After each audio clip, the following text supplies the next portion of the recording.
Hello, writers. Have you ever bought a writing craft book someone says you just have to read? Is it still sitting on your shelf? Have you even cracked the spine? That's totally me. Don't ask Renee how many craft books she owns. Why do we keep buying these books we never read? We all want to improve as writers, but that's hard to do alone.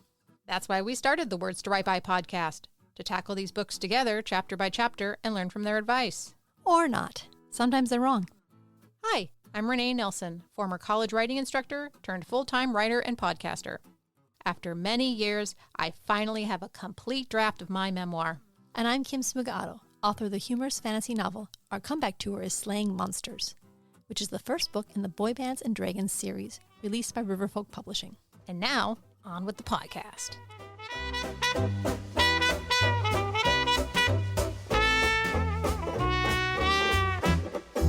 Welcome, everybody.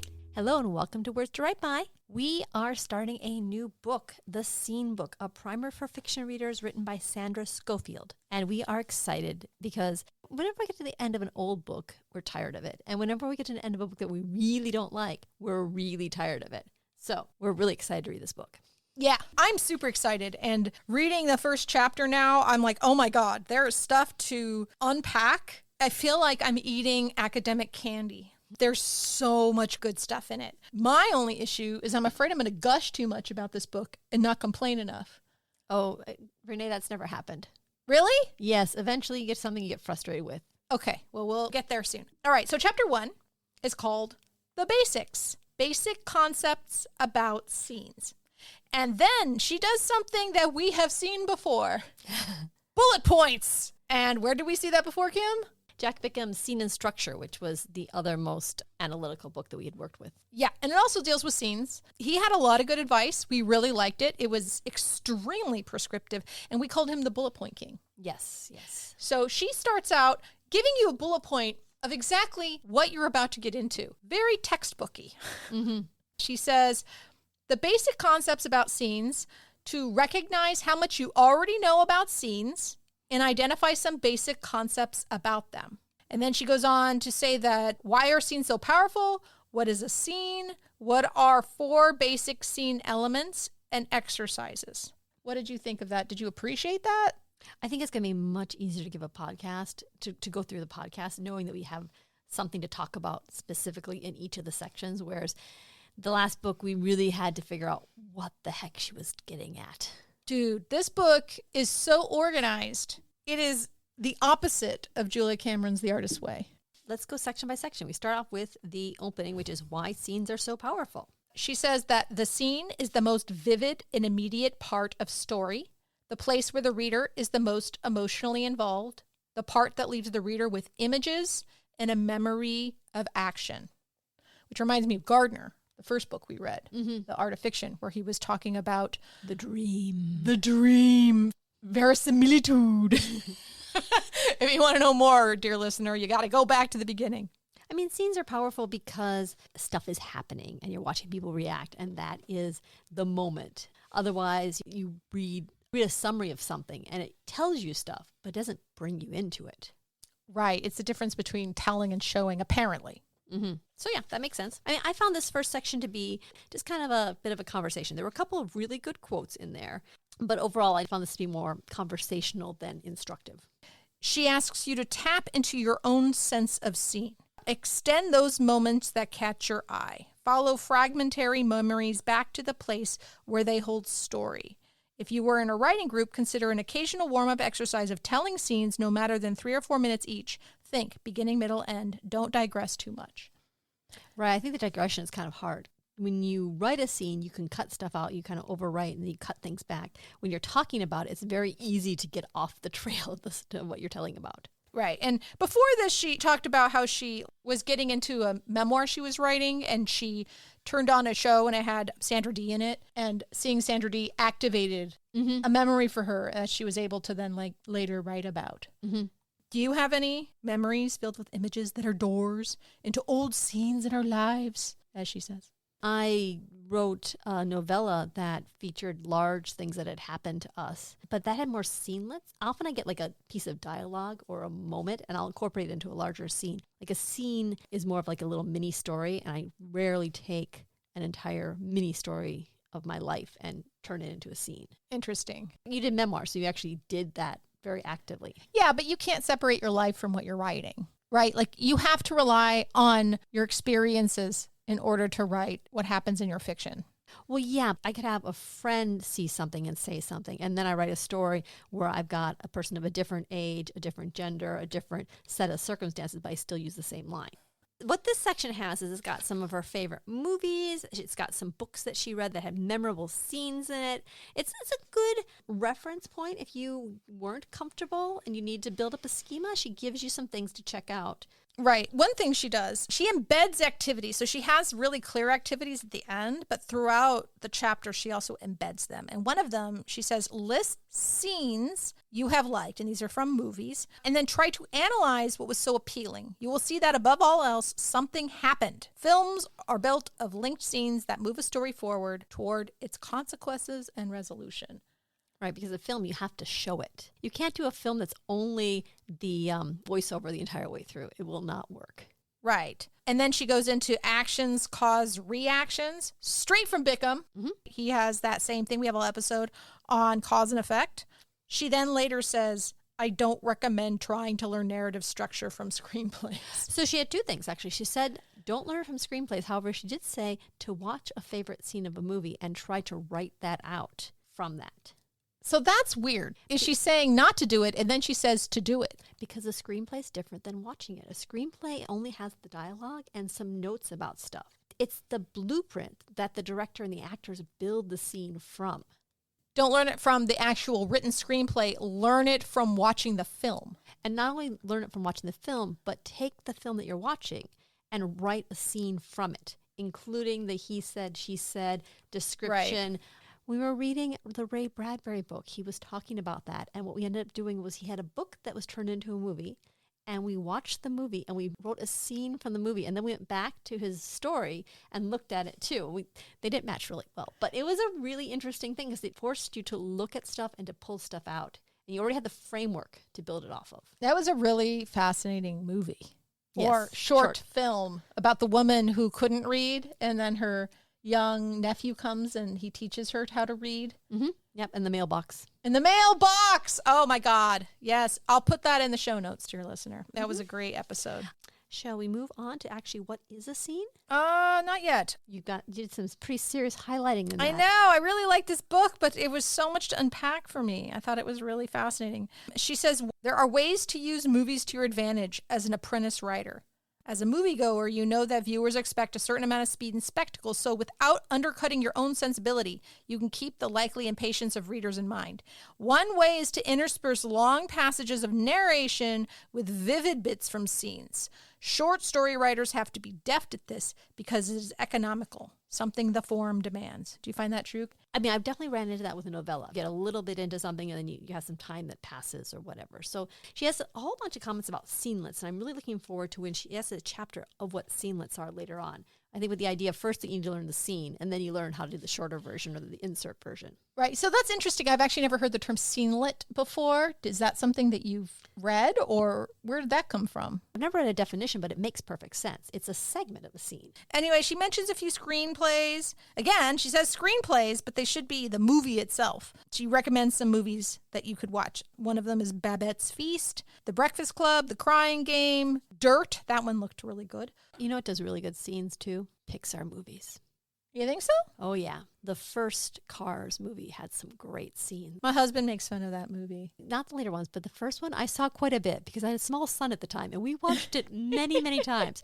And overall, I think it's one of the best structured movies out there. Really? Oh, yeah. And the ending's amazing. That's funny. My husband's like, they just made that to sell toys.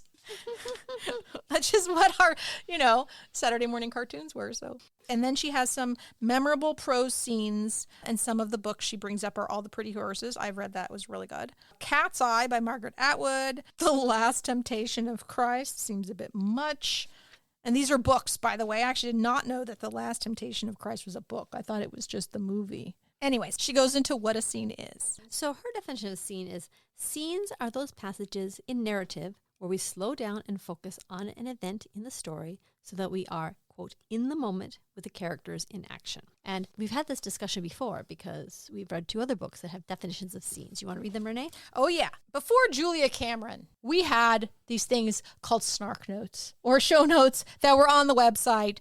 And we didn't do any with Julia Cameron. Our website is pretty sparse when it comes to those episodes. But, dear listener, if you go to any other season and you go to our website and you check out the show notes, I think that they're pretty good. And there's examples in there. And an early show note comes from chapter 4, Scene and Structure, on an episode called Making a Scene.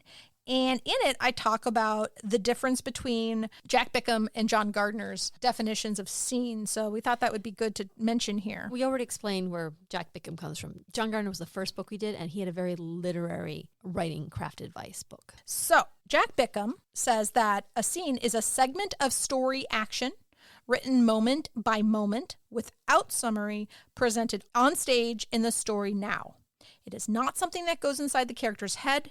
It is physical. It could be put on the theater stage and acted out. Gardner's is a little bit more long-winded, which, makes sense because it's John Gardner. He says, by scene we mean here all that is included in an unbroken flow of action from one incident in time to another. The action within a scene is, quote, unbroken in the scene that it does not include a major time lapse or a leap from one setting to another. Though the characters may, of course, walk or ride from one place to another without breaking the scene, the camera, so to speak, dolling after them. Action within a scene not be unbroken in the sense that it includes flashbacks or brief ethereal interruptions for background explanation. The scene is not broken, in other words, when a character's mind drifts from present surrounding to some earlier scene, which is then vividly set before us for the time the flashback lasts. In all 3 of these examples, first of all, they all kind of pull, especially Bickham and Gardner, they pull on the idea of visual scenes we see in plays and movies. And she also basically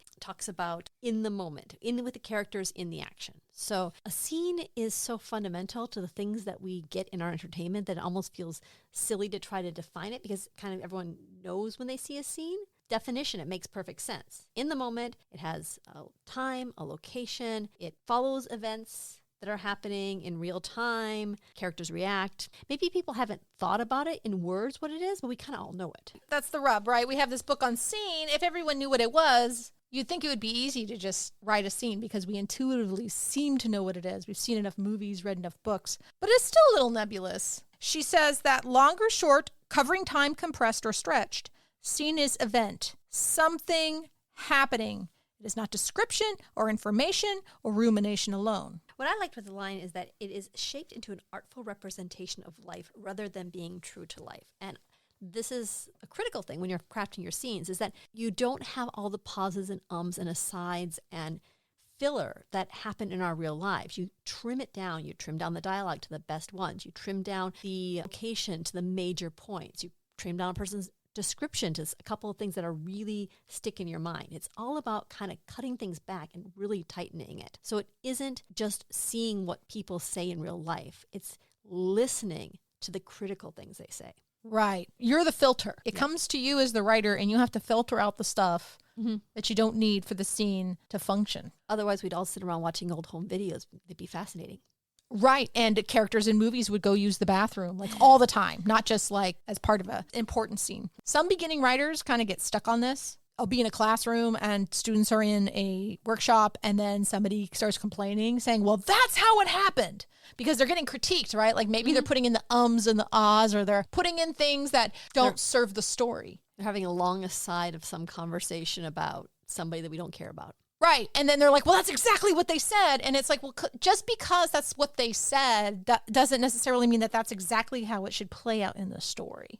She mentions another author. The screenwriter Christopher Keane defines the scene as an event in a screenplay that occupies time and space. Any change of setting or time marks a new scene. A screenwriter interprets this differently from a prose writer, but the concept is quite useful because it reminds you to let the reader know that there is time and space. You manipulate time in a book. Right, and you don't quite have that option in a movie. You're watching it play out. I mean, there's slow-mo. As Gardner said, you can't cut away, and if you insert a flashback, that also takes time. That's pacing, I guess. She talks about how scenes are little stories and that something has to happen. Something must have shifted in your understanding or feeling about a story if a scene has done its work. So your emotions or your take or your understanding of the book before that scene is different than afterwards. So not only does a scene have to have like the drama and those elements, but it also has to kind of move the story along. It has to change something. I seem to remember Jack Bickham talked about scene goals. Yes. So one thing I've noticed between this book and Bickham is you say Bickham's very prescriptive. And Bickham is also very mechanistic. He started off by talking about cause and effect, and he built things up. And so when he was discussing stuff, he'd always start with, we have this thing here, and you have this thing, and that affects this. And it's very from the ground up. And this is much more analytical. She looks and says, okay, let's take things apart. So that's what we're doing. Like she's looking at a scene and saying, well, what are the various parts in a scene? Right. One thing I like about this so far is that method you're talking about that she's using is what we call close reading. Mm-hmm. Pretty much what this whole podcast is, right? We're reading something very closely, analyzing it, breaking it apart, and that's kind of what she's doing here for us. Mm-hmm. I like Jack Bickham, but again, it read like stereo instructions sometimes to me, and I had a hard time following it. This is very academic. Mm-hmm. I'm feeling very at home in this, and I like it. So she also talks about how there has to be a single idea in a scene, right? That is a useful concept, that there is a single driving force through the scene in a sequence, and that there is an idea or force connecting the sequences into the larger idea of the film or the story, novel, or play. Although I had a couple counter examples. There's a beautiful play I love called Arcadia, where it's taking place in two different time points. And there's certain points where the characters from the two different time periods are on the stage together. And he interweaves the different scenes by having, like objects move from one time period to another period. A true master can do stuff that's even above that. But for the most part, yes, I think it makes sense that you have your scene and you know where it starts and it ends, and you have a single idea that's playing through. So what do you take by single idea for a scene? What would be an idea for a scene for you? I think it might have to do with the intention. Okay. Like the purpose of the scene, maybe. Okay. So, for example, I'm reading my time travel porn, which is Diane Gabaldon's Outlander series. I'm on the second book. They're in France now. And it's a really good show. It's a pretty good book. I kind of think the show might be better. But I'm reading the book, and in it, she has a scene with an apothecary. And her and the apothecary discuss things. She mentions, that she's kind of a healer. And he talks about the kinds of things that he does for a living. And one of them is selling poisons.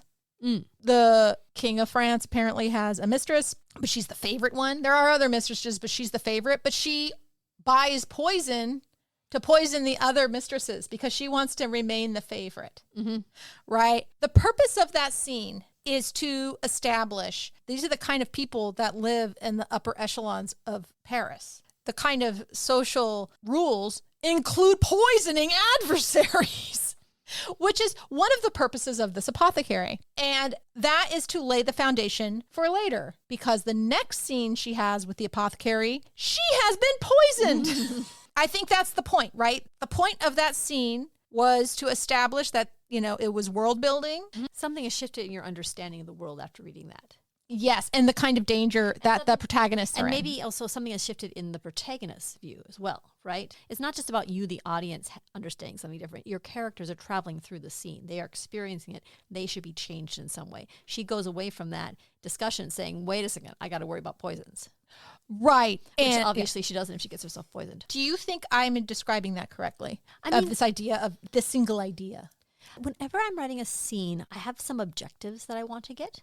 I have some reasons for it being there. So I've been working on a dinner scene, so a lot of food writing. And it's kind of subdivided because there's lots of different people playing out. But, will Oscar, my main character, be able to impress all these people? That's the question that carries through. And I just have a whole bunch of situations where, he has to impress someone or he has to show them that he knows what he's doing. And that's my idea of the scene. That chapter is showing these things. So I tend to think in terms of the character that's traveling through the scene, how they're changed or how they're affected as opposed to the audience. But the two go hand in hand, right? In the scene you're describing, the goal for the protagonist was to impress people. Right, or to charm them. So before we jump to the next one, she talks about each part of the story is there for a purpose that serves the story as a whole. When you have a book, all the parts have to serve to tell the story of the book, especially for scenes. Like When you have a book, you can probably block off each of the scenes and you can see what happens, what changes, what it affects further down, how that keeps the story going and moves everything. Using scenes, you can kind of break it down and figure out what's happening in each part. I think that would be a good activity. We did something similar in an episode when we were reading Bird by Anne Lamott. It was the what to do when your novel is a beautiful mess. When we analyzed Anne Lamott's Bird by Bird, this was chapters 11 and 12 of her book. Was that the story where she printed it all out on paper and like laid it out on the floor and walked around it? Plot treatment! Yes. So I have that in the show notes, her whole thing about plot treatment, or essentially what a script doctor might do to your book. Scofield basically says is, how does this scene matter in the story? So when you're doing your plot treatment, when you're looking at a scene, you can say, how does it matter? Why is it important? I think it's not just enough to come up with some cool character interactions and a little mini story and an idea, but like the idea needs to be part of the overall story. Right. So she has these 4 elements. So essentially, if you're going to analyze your scene, you'd say, how does this scene matter to the story? And there's 4 basic elements, and you check them off to see if you have these 4 elements, and then that would ensure that you have a good scene. Number 1, every scene has event and emotion. Number 2, every scene has a function. Number 3, every scene has a structure. Number 4, every scene has a pulse. Okay. Number 1, in a scene, there's an event and emotion. She breaks it down. She says, in a scene, characters do things and feel things. In a scene, characters act and react. What I took was that, your events are the causes, the things that happen. The emotions are the way the characters are affected by that. And if you just have a scene where it's one action thing after another, and your character's running through and doing everything, you're not going to feel very connected. Meanwhile, if you've got a scene where, the characters spend the entire time just thinking about stuff, that's not going to work either. But furthermore, if you structure it right, you have something happen and the character reacts, and because they're reacting, it becomes important to the reader. One thing I've learned to work on is I'll have a scene with multiple people in it. I'll have one POV. And at a certain point, I've got the other characters talking, and my character is now just watching them. And that is something I have to go back and change, because I need to remember that my character is their point of view. Everything that sees and happens is something they filter and affects them. So it's not enough just for them to watch the action. I need to figure out ways to get them into the action or observing the action or had some dialogue or something. I never want to distance myself from the actual protagonist of the scene. I see. So you're really sticking to the point of view of the protagonist. It's their goal. It's their event that they're reacting to. Yep, especially for a first-person scene. Maybe for a third-person scene, you might get away a little bit better with that, but definitely for a first person. But yeah, first person, the narrative distance is very close. Now, she does say that it is not possible to write a key scene with no action, though the number of words devoted to the action may be less than the words given to description or to character reflection. So you can have a very small event for your scene and a lot of thought or a lot of description or other stuff, so you can play with it. It doesn't have to be all action all the time, but there needs to be some action. So what does she mean by action? Can you give me an example? Like something exploding? Does she mean that as action, or does she mean a conversation? No, I think you need to have some action, because otherwise people write conversations where there's no sense of where a person is. I'm having a dinner scene where some things are conversation, but it's very critical that I'm constantly saying someone picks up the meat or someone takes a bite of this or someone, there's a lot of physical stuff going on. So you're grounded. So there are a bunch of tiny little actions. Or in my dinner scene, the plates being brought out is part of the action. I see. It's important because it's in italics. She says in a scene, characters do things. They act and react that add up meaningfully, and they feel things. They have emotional and intellectual responses to the action. As Jack Bickham would say, scene and sequel. Thus, every scene has event and emotion. What do you mean by event? What does she mean by event? Well, unfortunately, she doesn't actually give a direct example here. That is unfortunate. How would you define it? Well, like I said, for this dinner scene, there are... What's the event? The dinner? The dinner. The dinner is the event. The dinner is the event. At a certain point, someone who has not been in the room comes on in. And so that's another event, somebody coming in. But at one point, they have these... I decided that would be fancy wizard dinner. So the stew is served in an abalone shell that's closed. And so they're deciding who's going to be in charge of opening it. Oscar ends up casting a spell. And so that is one of the action events. But the thing I'm particularly proud about with that scene is what I called the closed abalone shells. What's that? Gastropods. Oh, jeez. Oh, jeez. That's adorable. I love it. It wasn't just Oscar trying to impress these people. I gave him an opportunity to magically open the abalone shells so they can eat the stew. That's an event. Interesting. So it's almost like you need something to happen for whatever opportunity is required in your story. Right. I mean, the goal was he had to impress people, so I had to give him things he could do to impress them. Events. Essentially, the event was in Outlander when she went to the apothecary. So the opportunity was she went because she needed herbs. But the event that took place was her, conversation with the apothecary and learning about the danger in Paris? In the scene where there are points where basically it was described, he pulled something out and showed it to her. Was there you said a customer came in and he put something in the customer's? He was picking up different herbs and she was picking up different herbs. While she was picking them up and looking at them, they were having banter about, like, he was kind of testing her to see what she knew. Were some of those questions related to the herbs she was picking up? Yeah. Yeah, we have action and we have dialogue, but it's always brought back to the fact that she's picking up herbs. That's the event? The event is picking up herbs? Well, yeah. I mean, that's the action. Huh. It says, in a scene, characters do things, act and react, that add up meaningfully. But sometimes they don't do stuff in a scene. Sometimes they're just talking, and that's, to me, something, isn't it? There's implied action, but there's just talking back and forth. Aren't there any tags in the dialogue of someone doing something? something? Yeah, but sometimes those tags are very minimal. Right, and I think that those scenes often suffer. If you're a good enough writer, you can pull them off, but like when you've got a page of people just dialoguing and no one getting up or moving or giving a meaningful look or any of that stuff. Okay, so how about this? In the real world, if somebody says, I'm going to throw an event, I think, oh, they're going to maybe throw a party. Right. The party is the event, but the picking up the forks and stabbing them into the cake and then putting it in your mouth, that's not an event. That's just stuff that happens at the event. But if you write it meaningfully, you can have someone stab a piece of meat and chew angrily. That's a description. But that's an event too. Event maybe is the right word. And remember, she's saying there is event. She's not saying there is an event. That's true. Okay, well, maybe she will break this down later because it seems like we are a little divided, which is good.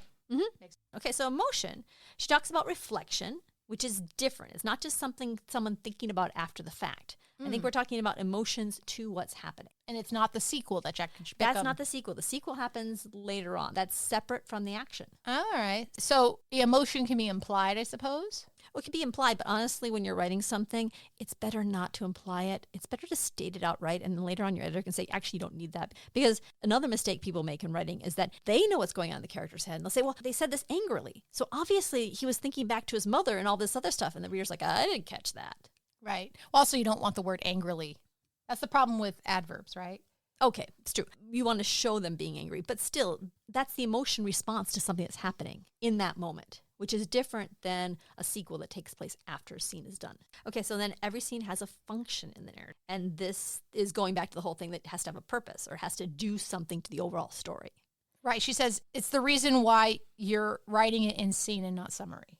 Yeah, that I think was a critical thing. She has a checklist of does your scene serve a function? And the last one is, do you really need the scene or could it be done in summary? I remembered Bickham said that the function was the protagonist's goal and them trying to get whatever it is that they wanted.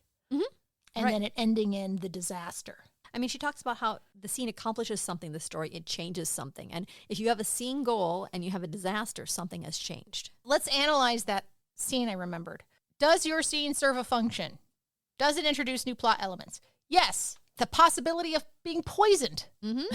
And also this whole place that she can go when she gets poisoned. How about your scene? Was there any new plot elements in it? Oh yeah, there's new characters introduced. There's new conflicts introduced. This is the first time we actually get to meet Sufi's family. And there's actually a major little twist in the dinner scene towards the end, which you weren't expecting, and that changes your whole interpretation of the family and Oscar and Sufi's relationship. So yeah, it serves quite a bit. Oh wow, that's a dysfunctional family. Magic says they could be evil, or I thought they were supposed to be a little evil.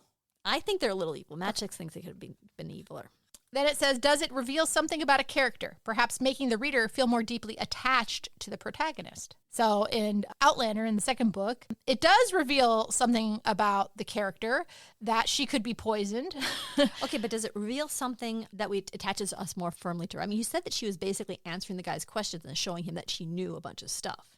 So does that make us, the reader, realize that, she's way competent? Yes, she has the superpower element when it comes to healing stuff because she knows more than everybody else. But also, she's just very lucky and people get to survive more when she's helping them. It makes the reader feel more deeply attached. Do you feel more deeply attached to the... it sounds like you were more deeply attached to the apothecary guy. Yeah, afterwards. He's really delightful. He's kind of a delightful character. I feel more deeply attached to the protagonist, maybe because she's showing off. She's showing off how much she knows to that guy, and that kind of gives you that, haha, yeah, she's a woman, but she's smart. She's that. Yeah, she's badass. I guess, do you think that would be enough? Like, the author's like, I need to make sure that people remember how much of a badass she is. Yeah. Okay. Yeah. Cool. If you're a woman, you're constantly reproving yourself to people. That's true, especially in the 18th century. Okay, so what about you? What about your scene? Does it reveal something about a character? Perhaps. Oh, yeah. There's several reveals about various characters. I mean, overall, we're following Oscar's emotional growth and understanding. And so, yeah, I'm pretty deep into the characters and what's happening to them. Does it set up a situation that will be important in a later scene? Absolutely. All my scenes do that. Really? So you just track them, or how are you? I come back in my mind. It's like, oh, yeah, I mentioned this one thing here 2 chapters ago. Obviously, it comes up right here. Do you plan that? Some I plan and some I think about, and then it kind of occurs to me. Interesting. So you've written a short story. You have a short story in an anthology. What was it called again? That was called My Boyfriend's the Hero. The anthology was called A Day in the Life, Stories of NPCs. Which you can get on Amazon, yes. Dear listener. Does it set up a situation that will be important later in a scene? So when you're writing... yes, that particular story, the very first set of passages that feels like a complete throw line is actually the crux of the entire story when you get to the end. But it's a whole short story. It's not just a scene. So is there only one of these in a short story, 1 or 2? Because you only have so much space. So some things can only come back. You can only set up 1 or 2 big things that will come back later. Yeah, for a short story. Okay. I was just curious because I don't write a lot of short stories. So does it set up... Oh, yes. Because she will get poisoned with black cohosh because she knows. And then she has to go back to the apothecary to be like, okay, who poisoned me? Mm-hmm. Because clearly somebody wanted her dead, but the apothecary wasn't going to give her real poison. Yeah, so it was planting something that was used later on. Right. So then the last one is, do you really need the scene rather than a summary? So let's go to the example that you had. Would it have worked out fine if she was walking by and someone said, oh, that apothecary guy, he also sells poison. Would that have been enough for her to get poisoned and go back to it? Or that would suck. No, that apothecary guy, he's delightful. So he's really short. He's kind of ugly looking. He's a great actor in the show. But yeah, you need the scene. You're in there and they have this conversation. It's world building because you want to know what it's like in the 1700s in an apothecary in Paris. What would that look like? You're kind of almost on some kind of time travel vacation when you read her books. So that's kind of one of the reasons. I guess, yes, you would need that scene. You could not have that in a summary and have the same effect. I think actually the other way of reading this is, what can you do to your scene that makes it meaningful enough that somebody would rather read the scene than read the summary? And that sounds like the author threw a whole bunch of stuff into that scene that makes you want to read it. Part of my issue is I'm very good at making scenes memorable and enjoyable. And some part of me is maybe I like writing scenes too much. And some of these things should be summary, but I don't think this is going to address that at this point. Not yet. I don't think so. The scene that you were writing about, you couldn't just give him an opportunity and summarize it. I mean, I could have written a very short dinner scene and just jumped to the various event, but we wouldn't have gotten to know all the characters. That's the thing. Maybe I could have written a summary. Maybe that's part of the reason my book keeps growing and growing, because I keep doing these long-ass scenes all the way through. And maybe that's a problem. Or maybe people that read fantasy said, no, I want to read as many pages as possible. Keep typing them up. Hey, man, it works for Neil Stephenson. It can work for you. I'm wondering if the standards for what should be a scene or not be a scene are different between fantasy and some other genres. Tad Williams, Neil Stephenson. I mean, they just get bigger and bigger. I think you're okay. Yeah. Always have to go back to, the conversation I had with my husband when he was reading one of the Game of Thrones books. And he looks up at me and says, does anything happen in Dorne? And I said, no, nothing happens in Dorne. Nothing happens in Dorne. And he jumped 80 pages through. And he didn't miss anything, did he? I don't think he did. Yeah, Dorn is kind of it didn't quite work out. You're all right. I have read those books. I really like them, but Dorn was kind of boring, and nothing does happen in Dorn. Yep, that's an example of when you shouldn't have a scene. Yeah. Or 80 pages. Third one is every scene has a structure, beginning, middle, and end. And then specifically that there is a new situation at the end. You know, you introduce stuff, action, conclusion, and now we move on to the next thing. And that's very similar to Jack Bickham. He had this thing called the disaster. Again, we've broken that down in the episodes. You can go back and listen to it. At the end of a scene, it's either something bad happens and it results in a no, like no, the characters not get what they want, but yes, but this other thing happened. Or you could say no, and something even worse happened. That's what he thought was a really good scene was. That book was all about how to write a page turner, and nothing makes you turn the page more than something bad happening and wanting to see what happens next. And, you know, I've been reading The Expanse lately. Mm-hmm. Man, every single one of those books is page turners. Oh, and you can map out the disasters in them. Mm-hmm. Like, you could tell, I think, they read that book, Scene and Structure, and they wrote their book according to that formula. Or somebody else read it and gave some advice to them at that point. The editor, yeah. One thing that she does agree with Bickham is that in a scene, you know where it starts. There is a sentence or a phrase that alerts us. There's the later, upon our arrival, or meanwhile. There's actually a really nice sentence or word that says, here's starting a new scene. Do you agree with that? Absolutely. I have a book with me. Okay. In preparation. This is Flowers for Algernon. I used to teach this book. That's why I still have it. And I used to teach this book the next day, he runs all the way home from school. Oh, wow. She was just flipping through, and I saw it right there. Okay. You don't ooze into a scene. You have some little tag that says, okay, something's going to happen. Fortunately, as a precaution, I withdrew my savings from the bank account as soon as I arrived in New York. That's a tag? As I arrived in New York. Yep, you're giving it a time point there. I've checked into the Camden Hotel. And I mean, at that point, you're already in the scene. It doesn't have to tell everything about where it's starting. It's just a word that says, okay, we're starting a new scene. Oh, here we go. When I came back with an armful of groceries, I discovered I had locked myself out, and I remembered that the front fire escape connected my living room window and the apartment directly from the hall. The radio was on loud and brassy, so I knocked, and now there's dialogue. That's it, too? Mm-hmm. Yeah, well, actually, what it is was the very beginning. When I came back, that's what it is. So it just kind of... It's short. It sets you up. There it is. And then now you are. And then you go in the scene itself. And you start talking to people. Mm-hmm. Or something happens. Or you do the setting for where you're at. But you have a little tag. Once you see it, you see it all around the place. That's cool. Mm-hmm. Okay. She says, in a key scene, a full scene, we have a mini story. We can see that it starts and stops. Mm-hmm. A sentence or phrase alerts us, like you said. A paragraph orients us or begins with action right away. Whatever the strategy, so that's a strategy, right? Putting in those trigger words. We know the scene has started. We can take a broad-tipped pen and draw a box around it. So I really like this idea that you can actually draw boxes around scenes in your story. Or as what I did when I finished my first novel, I did this thing where I took note cards and I went through and I identified every single scene because some chapters had multiple scenes in them. And I wrote them down. I wrote my scene goal. But similarly, you could break down your thing and say, where are the scenes? Like, what's the beginning? What's the middle? What's the end? Or, what is the point of this or something? You can go through and you can diagram your book, basically. Either with, like, boxes or note cards or Scrivener or what have you to see how this all works. And in that box, this trigger word would be included. Yeah, if you want to make sure that you are opening all your scenes, you might just include what the trigger word is at the very beginning. That's the beginning that she talks about. Every scene has a structure, a beginning, middle, and end. That's the beginning is the trigger that gets the scene started. No, I think the trigger actually comes beforehand.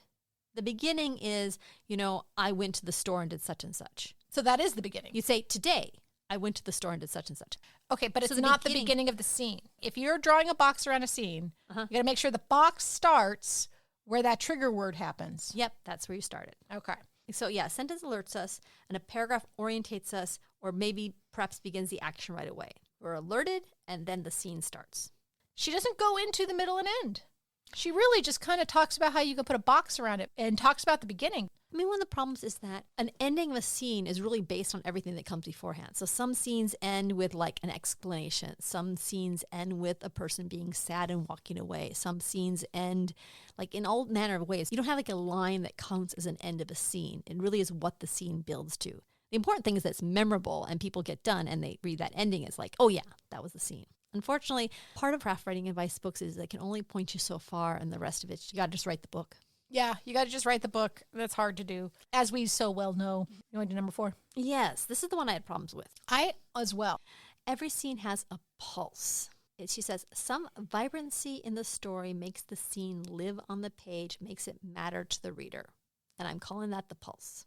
She has some examples, like they asked students what they thought, like words they thought of. The ones from this list I liked was a question hanging, a key turning. But those are analogies for what it is. Right, because it's kind of nebulous. I wrote a few of my own. Do you have one of your own? I mean, I think I said the energy. Since I have another cat I'm fostering. Renee, are you officially a crazy cat lady by this point? No. There's only 3 in the house, 2 of which are mine. The third one is up for adoption, dear listener. His name is Bruce. He's as heavy as a bag of sand, and he's a very sweet boy. He's a ginger, so you could email us at wordstowriteby@gmail.com, or you can go onto the 13th Street Cat website and get Bruce. All right, so I said it was a purr, a growl, or a chirp. Oh, that's nice. Yeah, I still don't quite understand what this pulse is, but I thought, well, a pulse and a purr are very similar. Mm-hmm. Sometimes it gets louder, sometimes it gets quieter. And a pulse goes up and it goes down. So she says, sometimes the nature of the pulse is established in the opening of a scene, in what we call the setup, which is what we were just talking about, where she goes, where are we, who is there, and what is going on? Is that the same thing we were talking about earlier with the trigger word? No. This is more like, meanwhile, I found the dead body. Okay. Like that tells you where we're at. Right. I can't say what it is, but very soon into reading a scene, like you kind of have a feeling for how you're going to feel through the scene. Right. Okay. She does make the helpful point that pulse is not tension. Scene can be tense. Pulse is emotion, an attitude, a state of desire or need. Tension is built from action. It arises from pulse, but it must be created through conflict. So tension is linked to the plot itself. So, like, just because your character is feeling really sad and it's got a sad vibe, and that's not going to carry through. That's not the same thing as having a sad tension to it all. That has to be built up through various actions. You have to lose your puppy, or your puppy is missing, and that's the tension. Right. So, but what's the pulse? Like, what is that? I'm not quite sure, but tension is a plot point. You build up tension through conflict. Right, but what is a pulse? A pulse is a kind of steady state awaiting the trigger to escalate it. Well, that's not helpful. Could we have an example here? Yeah, wouldn't that be nice? Well, we do have the examples of the scenes that we've been discussing. So in the book, Outlander, second book, their apothecary scene. What do you think the pulse would be? I'm not sure. You're the one that read it. That's true. Okay, so it was a little playful. It was a high pulse thing because they were having banter back and forth. Mm-hmm. They both knew things about the world, but he knew more. And he was testing her and she was passing his tests and showing off. It was kind of like you were going to hang out with a friend for lunch and they had just go and visited their family and they were going to give you all the drama. And so it was nice, fun, juicy drama. It wasn't edge of your seat. You weren't like, turning the pages, finding out what was going on next. You just enjoyed it. It was very fun watching it. And then, a couple chapters later, when she does get poisoned, she goes back to that apothecary, right? It's a different type of scene because she's trying to get something out of him. Like, who was the person that did this to me? And fuck you for giving it to them. And he's like, well, would you have rather me given them real poison? What am I supposed to do? So the pulse, I'm not sure. What were the other analogies? The thumping heart, a moment frozen, then shattered, an ember, a bud that blooms. I still, it doesn't, maybe she herself can't quite put a finger on it, right? Well, so she says, what gives the scene its sine qua non, which means that essential, indispensable something. It needs something, but it's magic. It's a magic that surrounds the scene. Okay. So, yeah, that's interesting. That's interesting. We had 3 very concrete things a scene must have, and then it must have that special something. Right. I'm going to try not to obsess over that pulse thing because that's not something I can. Maybe it will make sense later on. Yeah, we'll write scenes. We'll have to, right? And then we'll have to analyze them. So, and it leads us right into the exercises. Mm-hmm. And she's got quite a few. One I thought interesting was memories in threes. And that says, reflect on a memory of an event from your life. Think about why the memory stays with you. Perhaps something changed for you afterwards. Maybe the incident was unusual and never happened again. Or maybe it was so ordinary as to represent a long chain of moments in your life. I'm thinking now about the stuff about your grandfather. Anyway, it says, tell what happened in 3 short sentences of beginning, middle, and end. And then take one of the sentences and write a short paragraph that takes you directly into the place, time, people, and feelings. Moment by moment, tell what happened. You have entered the scene. And then what is the pulse? The pulse. So I think that'd be a good one. Yeah. What one do you like?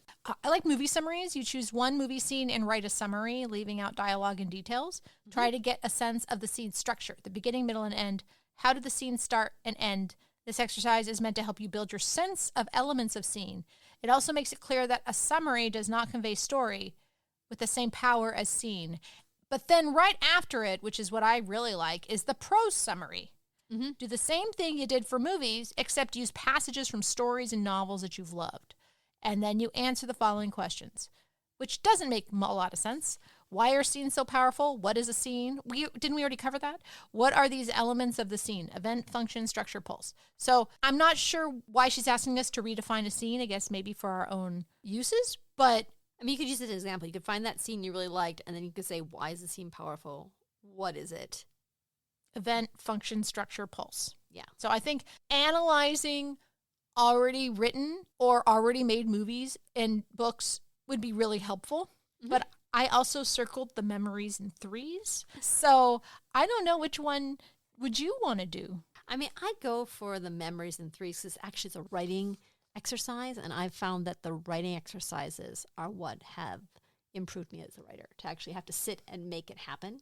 Like I can analyze something to heck and back. That's true. See, I'm like the analyzing queen. I love that shit. Yeah, but like what you need to do is you need to practice your writing, Renee. I know. Okay, yes. So I think memories in threes. I have problems with beginnings, middle, and ends, like trying to figure out like a plot structure. So. And I think that this is short will actually force you to write what matters. I should write about Grandpa getting the bread. I think that'd be great. All right, so we already got a preview of what I'm going to write about. Do you have an idea what you're going to put something for your book? I'll think of something. Okay. No, it'll be an actual memory of something in my life. Anyway, so what we're going to do now is we're going to stop the podcast and we're going to take some time in the next week to write up the exercise, and then we'll record the exercise. This is our kind of our cooking moment. We talk about everything that we're going to do, and then in a moment, you will hear what it is. All right. And we're back. Hello, it's been about a week. We haven't had to do exercises for a while. It feels all novel again.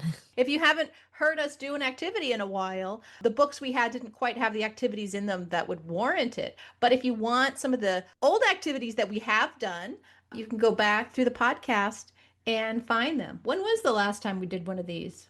Oh, we did some with the writer's journey. Oh, okay. Some, but it was tricky to come up with them. The memoirs had some. If you go back to the memoir episodes, you'll find some of these activities. So, memories in 3. Before we get started, how did this exercise go for you? I think it went pretty well, but I never know until I get somebody to like tell me, no, Renee, that's not how it's done. I thought it was pretty straightforward. For me, it wasn't like, mind blowing or anything like that, but, it was good to sit down and do it. And yeah. Well, you've written hundreds of scenes. Right. You've been doing this a while. It's always been a kind of nebulous process. Even with memoir, it's like I've written scenes. Well, maybe we should start with mine then, and then we can go to yours. Yeah, that would be good. Okay. So my 3 sentences, the beginning, middle, and end. And one thing that was nice about this exercise was for me, it was very short.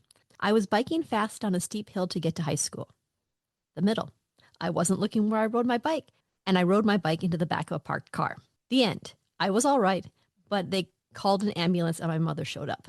I don't know if I've discussed this scene before with you. Do you know? You have, yes. I remember this. I might have used it for another exercise at some point in the past because it's a good one. And then I expanded it. I decided I expand the middle one because that's kind of where the scene itself is. Mm-hmm. And so I realized actually when I was writing it out, though, and you're supposed to write a single paragraph, that I actually kind of like my last scenes really were referring to the first sentence and the last sentence. So my first sentence was, my wheels rolled fast over the black pavement and I'm zooming past the slower traffic to my left. The wind is flowing through my hair and cooling my face. So that's kind of almost the beginning. Then I glance up and there, too close to brake or turn, is a hatchback parked on the street. There are never any cars parked on this side of the street. Time slows down. Everything around me is camera sharp. To my left, a big yellow school bus. To my right, a man sipping coffee on his porch. I can't stop. My wheels crunch into the bumper. My knee slams into the metal. My face crashes through the window. Time resumes. And then I'm partly inside the car, surrounded by shattered blue glass, breathing hard, awake and alive. So that would kind of almost be the third part, that I'm all right. Right. So that's what I did. What do you think? I mean, it seems like you did the assignment exactly as it was written. I have mad respect for people who can do that or who do that, because for some reason I can never just do it the way it says to do it.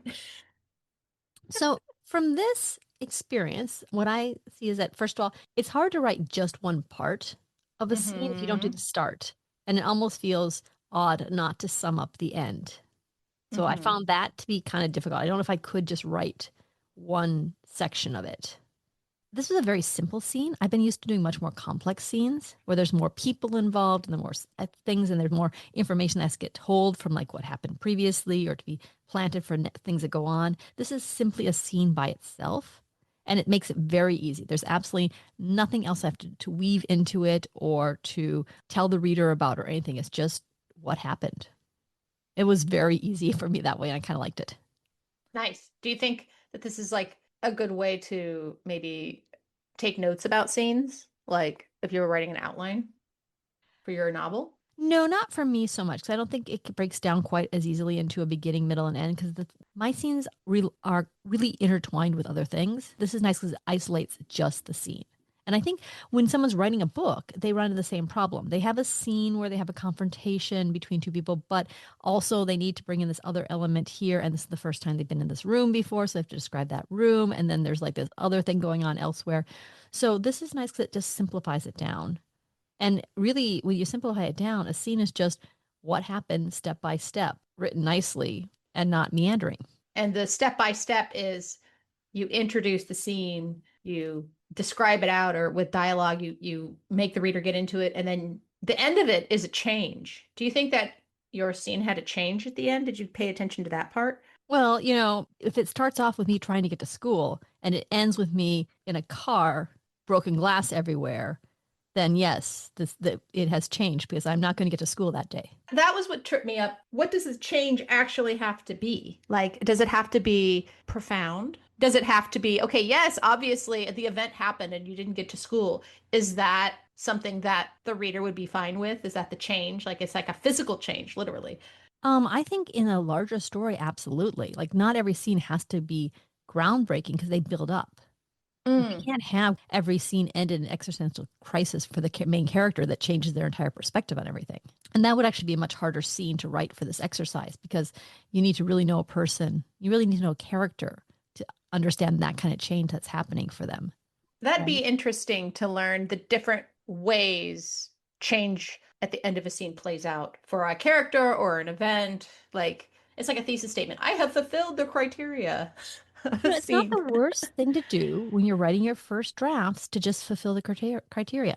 I could rewrite this scene and I could interweave something else into it. Like, just like when we were talking about how memoirs aren't about everything, they're about segments of things. There were other things I could probably have weaved into this. Like when I stood up, I told the people to call my mother. So there's that element. The scene kind of progressed. Stuff continued to happen afterwards as well. So I could have written about more stuff that happened afterwards in that scene. Right. And it would still be part of the scene.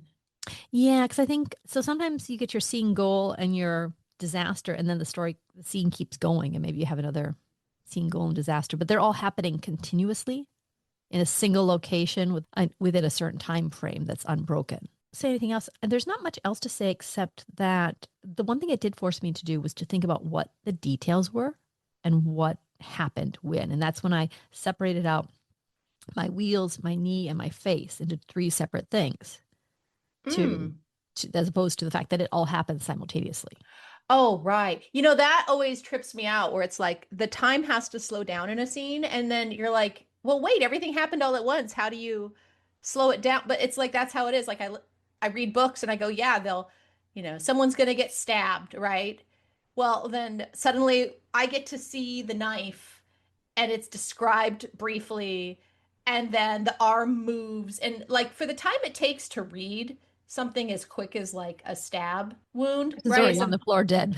Yeah, like that happened in 2 seconds, but to read it, it could take, I don't know, 45 seconds. Mhm. But your brain doesn't even notice it. It just sees it. And that's what you want. If your scene goes by too fast, if you wrote the stuff that happened fast really quick, people would miss it. Right. And they wouldn't get the pleasure out of it. Like part of the pleasure is seeing it play out, Mm-hmm. even if it slows down. And it's just interesting what the brain does, where it just kind of suspends itself and you're not even realizing it's happening, that the author has slowed down time in something that is supposed to go by very quickly.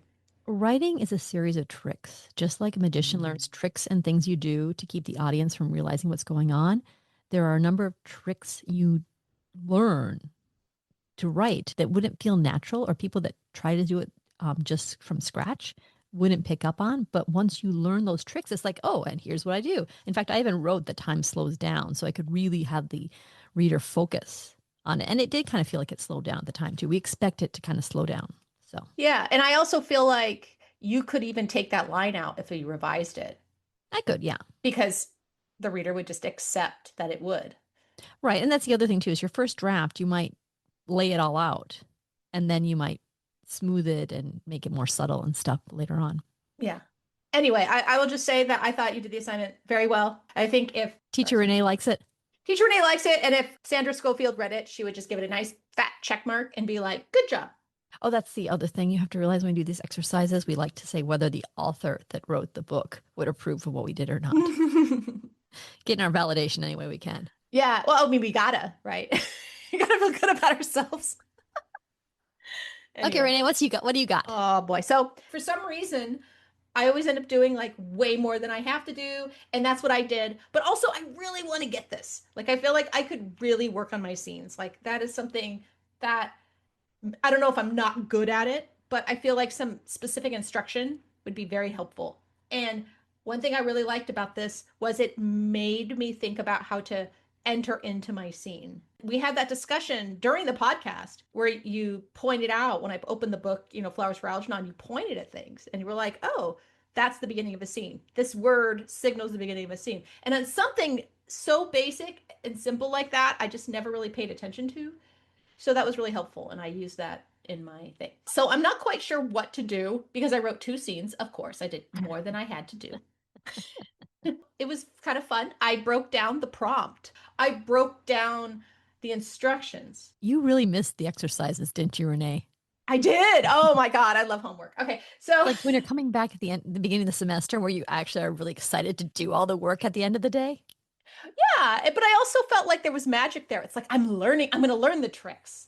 They're going to teach me. And if I felt like I didn't learn much in the class, I was so disappointed. I was like, what was the point?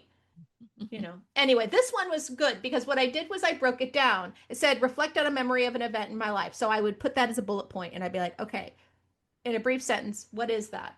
And then it said something that changed afterwards. And I'm like, okay. So I put that in a bullet point. And then tell what happened in 3 short sentences. I did that. And then I just like followed my own instructions, from bullet point to bullet point. And I think it made a very structured scene. Why don't we go through one of your scenes and you can just show us what you answered for each of those bullet points along the way. So do you want to start with your first bullet point? Like, what was the memory? Oh, the event for my life. Grandpa took us to sell lemons for donuts. Okay. And yeah, that was the event. We just went and sold lemons for donuts. And the thing that changed? The thing that changed was that was our first stop and our lesson for bravery. Okay. I don't know if that is. All right. And then the 3 sentences? Okay. So the first one is Grandpa puts lemons in a bag and tells us where we're going. Okay. My brother and I go into the donut shop and tell the lady that we want donuts for lemons. Okay. And we succeed. We get the donuts and go back to Grandpa's truck. Okay. That's it.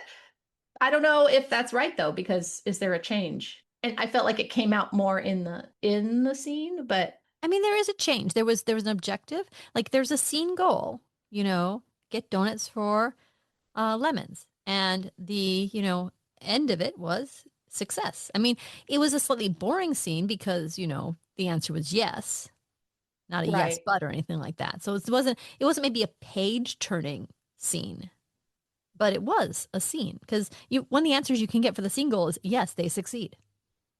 Yeah, but there's no yes and no but. Yeah. No, but not every scene has that. I mean, or rather, That's Bickham said that you needed to have that to keep people turning the pages. And that is true. We are more engaged if there's a but or a disaster. right. I felt like it could have been a good scene to set the tone of like what Grandpa taught us, which was bravery. That's the beginning. And then at the end of the scene, I made us go towards the park where he was going to teach us to climb trees. And when I was writing my book, there was a point, the first book was like, well, every scene can't end in a disaster. Most of Ooh, them should, but every so often you got to give your heroes a win. Every so often things have to work out. right. And sometimes even they had to work out without the yes, but.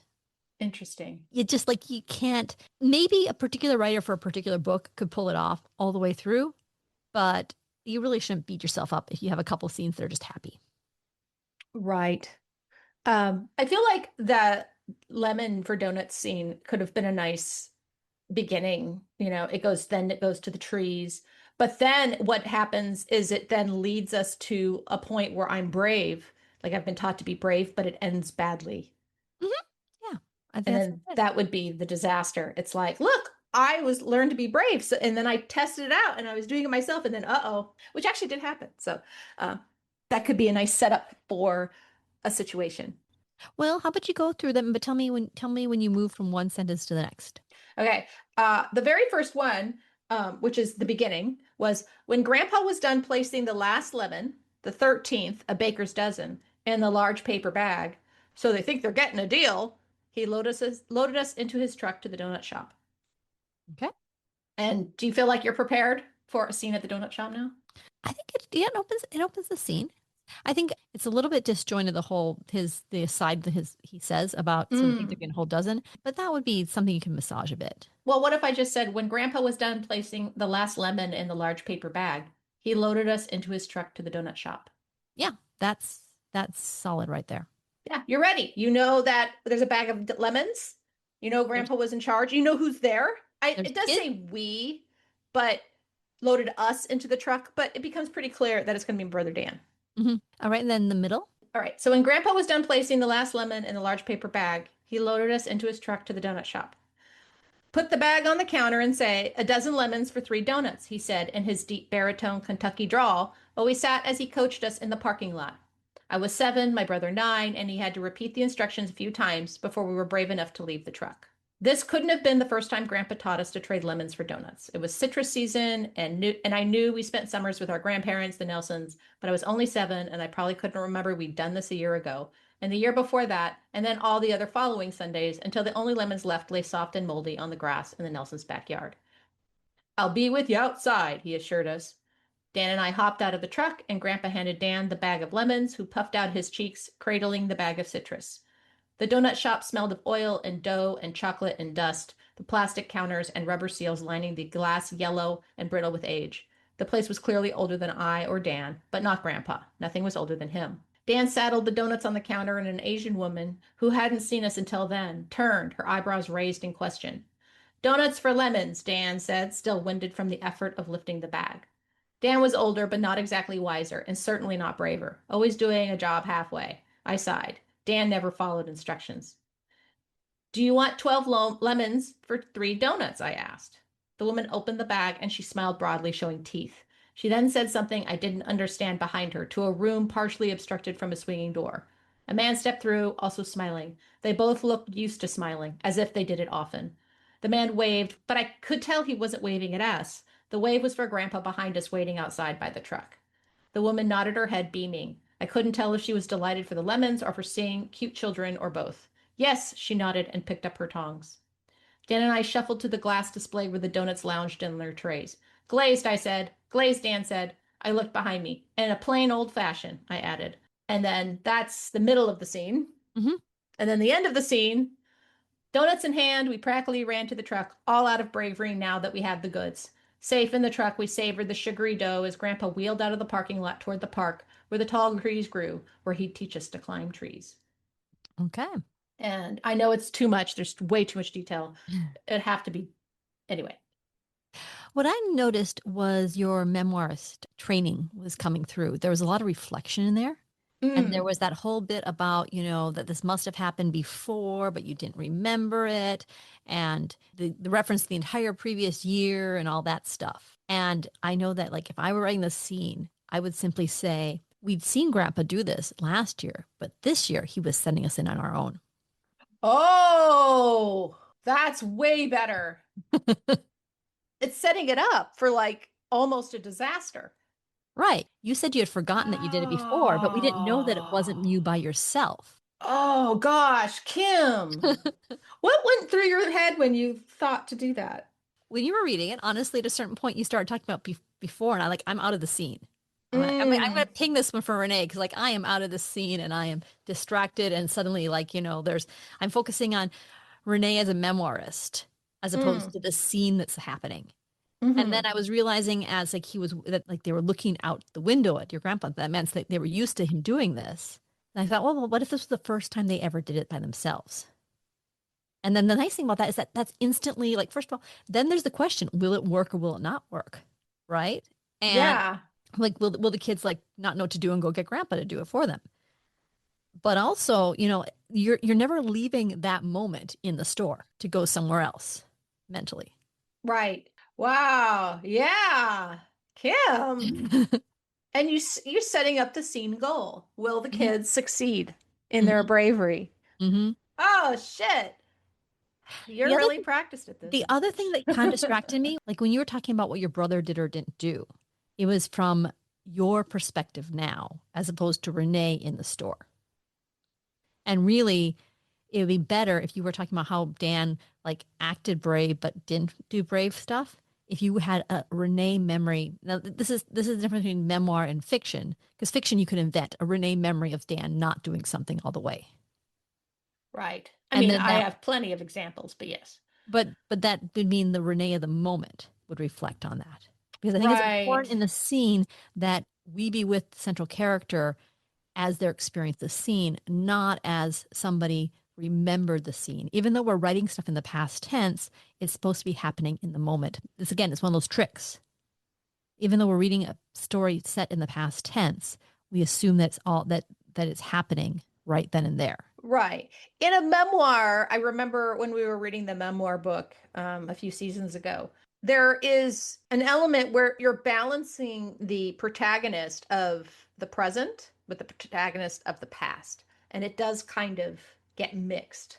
Because we care about the story because you are remembering it. And your memories of it are actually part of the whole who you are and everything that went to end happening. Right. But if this was fiction, and I wasn't trying to write it from, a future fictional person looking back, it would just be Kid Renee remembering something where Dan wasn't brave. Okay. So if this was memoir, you're reading it because, you're reading a slice of someone's life and their experiences and how all the stuff that they're telling you relates to this overall story that's about them and about something else. And this might just be an aside just to set something up.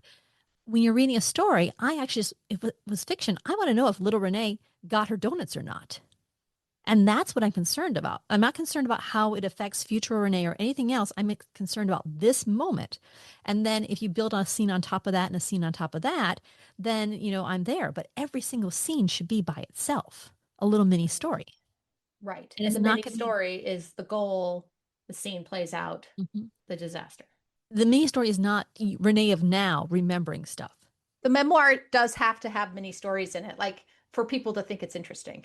I know, but we're doing fiction now. Oh, I know. I should just stick with fiction from now on. Well, I should stop. Is it a memory from your life? So No, and it's set up that way. But also the other thing that comes into play is that sometimes you'll have writing a story and somebody will recollect about something. Or in real life, you'll have someone give a recollection. And sometimes it's not as satisfying because they keep going off on asides or other things or whatever. You're broken from that moment. So when you're writing a scene, especially when you're writing the first time. You really want to focus on just the scene. Because I know there's a lot of asides in scenes. Like I read a lot of books, and a lot of them will go into sequels within a scene, like Yes. where they're thinking and they're trying to figure things out. They're making comparisons to things that happened in the past, which will justify their answer or their behavior in the scene. Yeah, but it's that person in the moment doing it, not somebody from the outside. That's true. That's true. I think I will from now on, unless it's explicitly said, always write fiction for this book. I got to let the memoir go. Yeah, because I think it'd be better for it. You I might would. also want to start with like a list of things as we're discussing these exercises, the things that maybe you do, and then you can have a checklist. So when you're writing your own stuff, you can say, wait a second, is this scene following a single person? Right. In Yeah. that moment. Yeah. All right. Well, I have another scene. I don't know if we want to go into it or if we're done. I think we'll skip on that right now, but this has been really good. And we're going to do chapter 2. Or how are you feeling about doing chapter 2? I'm feeling great. I really like this book. I actually kind of want to do all of these exercises. Like, I feel like doing these exercises will make me better. Do you have a particular exercise in there that you think you might do next? Oh, well, I was just going to start with the first one. But intersected scenes. Reflect on something you have seen that made you curious about what you did not see. The rest of what happened. Think of the observed action as a moment near the end of the scene. What might have happened just before? Or think of it as a moment early in the scene. Like, all these are really good activities. Anyway, so hopefully I finish them all. If I don't, that's okay. We did one and I learned a lot from it. The next chapter will be event and meaning, how actions add up in scenes. Excellent. Okay. And how did you like this activity? Did you think it was good? Yeah, I think it was good. Actually, I found it was more interesting once we were discussing it. So I realized what kind of stuff I had put in there. Sometimes you write stuff out and you don't really think too much about what you did until you go back and say, oh, look, I was doing this thing here. If you were tasked to teach a class on fiction, would you give that activity? I think it's a great activity, especially if people are willing to read their stuff, because you can point out what ideas, like I think with our discussion here, like, some of the stuff that very naturally slipped in, but actually did not support the scene as it was. Right. And well, you're also a very good reader, and you've been doing this a million times, and you've been writing a lot of fiction. I've corrected numerous scenes by this point. So I'm a lucky gal, let's just say. All right. Well, that's our activity. And that's the podcast. We'll see you guys in a week or two. Bye. Yep. Bye. Words to Write By is produced by Renee Nelson and Kim Smiga Adam. Our theme music is Roll Back the Carpet by Cool Cat Music. Have a great day.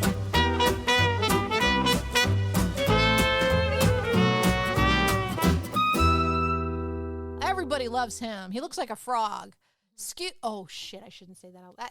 I just caught that was a slur. Oh, damn it. Gobbled on. Okay. She's English. They hate the French, right? I'm going to cut all that out.